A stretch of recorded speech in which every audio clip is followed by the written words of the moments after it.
James Vasanthan அவர் வந்து யார் இசையமைப்பாளராக இருந்தார். அப்புறம் யூடியூப்பில் பிக் பாஸை பற்றின நிறைய ரிவ்யூலாம் கொடுத்துக்கிட்டு இருந்தார். இப்போ கொடுக்குறாரா இல்லையான்னு தெரியல, நான் அதிகமாக பார்க்குறதில்ல. அப்பப்போ சில ஸ்டேட்மெண்ட்லாம் கொடுப்பாரு. ஒரு முறை விஜய் வந்து ஒரு ஆடியோ லான்ச்சில் ஒழுங்காக ட்ரெஸ் பண்ணல, ஒழுங்காக முடி வரல, இவரை வந்து இத்தனை பேர் ஃபாலோ பண்ணுறாங்க, ஒழுங்காக ட்ரெஸ் பண்ணிட்டு வரக்கூடாது அப்படின்னு ஒரு ஸ்டேட்மெண்ட் ஒன்று கொடுத்துருந்தாரு.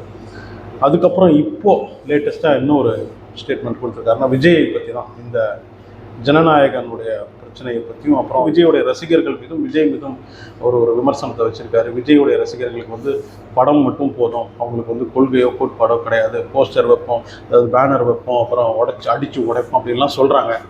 இதை வந்து விஜய் தடுத்து நிறுத்தக்கூடாதா? இது வந்து இந்த சென்சார் விஷயத்தில் வந்து ஜனநாயகன் இஷ்யூவை தான் அவர் சொல்கிறார் மெயினாக. இது வந்து ஒரு அமைப்புக்கும் ஒரு துறைக்குமான பிரச்சனை, அதை வந்து அவங்க பார்த்துப்பாங்க, நீங்கள் இந்த மாதிரி பண்ணாதீங்க அப்படின்னு விஜய் ஸ்டேட்மெண்ட் விடக்கூடாதா அப்படின்னு ஜேம்ஸ் வசந்தன் வந்து சொல்கிறார். ஓகே, அது அப்படியே இருக்கட்டும், நீங்கள் இந்த மாதிரிலாம் பண்ணாதீங்க, இதை வந்து அந்த துறையும் அந்த அமைப்பும் பார்த்துப்போம் அப்படின்னு விஜய் ஸ்டேட்மெண்ட் விட்டுருக்கலாம். அது அப்படியே இருக்கட்டும், அவர் சொல்கிறது நியாயமாகவே இருக்கட்டும்.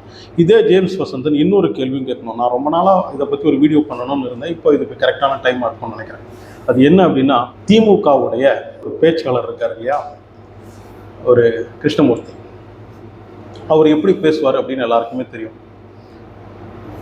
அவருடைய பேச்சை வந்து இன்றைக்கி தமிழ்நாடு முழுவதும் பார்த்துக்கிட்டு இருக்காங்க. அவர் நல்லா பேசுகிறாரு அப்படின்றதுக்காகலாம் கிடையாது, எந்த மாதிரி வார்த்தையெல்லாம் அவர் பயன்படுத்துவார், ரொம்ப அருமையான தமிழின் மிக முக்கியமான நல்ல நல்ல வார்த்தையெல்லாம் பயன்படுத்தி தான் அவர் பேசுவார். அந்த பேச்சை வந்து நிறைய இளைஞர்கள் பார்த்துக்கிட்டு இருக்காங்க.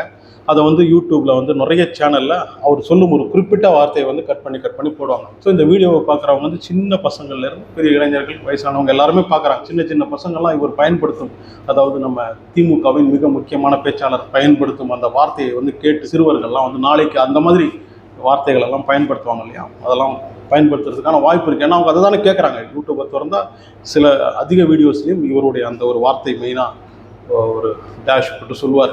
அதையெல்லாம் கேட்குற இன்றைய அந்த சிறுவர்கள், நாளைய இளைஞர்கள், அது வந்து ஒரு மோசமான வார்த்தை அப்படின்றது இல்லாமல் அது சகஜமான ஒரு வார்த்தையாக்கிடுவாங்க. அந்த பேச்சாளர்கிட்ட நம்ம சீஃப் மினிஸ்டர் வந்து சொல்லலாம்ல, இப்படிலாம் பேசக்கூடாது, இது வந்து தமிழ்நாட்டுக்கு அவமானம், இந்த மாதிரி பேச்சையெல்லாம் கேட்டு வளர்கிற பசங்க அந்த மாதிரி வார்த்தைகளை அதிகமாக பயன்படுத்த ஆரம்பிப்பாங்க, அந்த மாதிரி வார்த்தையை இனிமேல் பயன்படுத்தாதீங்க அப்படின்னு நம்ம ஸ்டாலின் வந்து அந்த பேச்சாளர்கிட்ட சொல்லலாம். நம்ம முதலமைச்சர், நம்ம சீஃப் மினிஸ்டர் அந்த பேச்சாளர்கிட்ட சொன்னால் அவர் கேட்காம இருக்க போகிறார். ஜேம்ஸ் வசந்தன் ஆரம்ப காலங்கள்லாம் சன் டிவிலெலாம் ஒர்க் பண்ணியிருக்கார் இல்லையா, அதனால் வந்து திமுகவின் பேச்சாளரான நம்ம கிருஷ்ணமூர்த்தியுடைய அந்த நல்ல நல்ல வார்த்தைகள்லாம் இவருடைய காதில் வந்து வீழ போல இருக்குது. ஏன்னா இந்த மாதிரி மேடை போட்டு இவ்வளோ அசிங்கமாக பேசுகிற ஒருத்தரை வந்து இன்னும் கேள்வி கேட்க முடியல. ஒரு வார்த்தை சொன்னால் சும்மா இருக்க போகிறாரு, இப்படி பேசாதே அப்படின்னா சும்மா இருக்க போகிறார். இப்படி தான் தமிழ்நாட்டில் வந்து தமிழ் வளர்க்க போகிறாங்க அப்படின்னு நினைக்கிறேன். இந்த மாதிரி வார்த்தைகள் தான் தமிழின் முக்கியமான வார்த்தைகள், இதை போட்டு பேசுங்கப்பா அப்படின்னு அவரை விட்டுட்டாங்க போல இருக்குது. விஜயோடைய ரசிகர்கள் தற்கூரியாக இருக்காங்க, பேனர் வச்சுக்கிட்டு கும்மால் அடிச்சுக்கிட்டு இருக்காங்க, அவங்களுக்கு வந்து நாட்டை பற்றி அக்கறையே இல்லை அப்படின்லாம் சொல்கிறவங்க, ஒரு ஆளும் கட்சியில் இருக்கும் ஒரு பேச்சாளர் இந்த மாதிரி வார்த்தையை பயன்படுத்துகிறாரு, அவரை வந்து அந்த மாதிரி வார்த்தையை பயன்படுத்துறதை நிறுத்த சொல்லுங்கள் அப்படின்னு யாராவது ஒருத்தர் பேசியிருப்பீங்களா? நம்ம ஜேம்ஸ் வசந்தன்கிட்டே கேட்குறேன். விஜயாவது இனிமேல் தான் முதலமைச்சர்லாம் ஆகணும், அவர் ஜெயிப்பாரோ இல்லையோ அதெல்லாம் அடுத்த விஷயம்.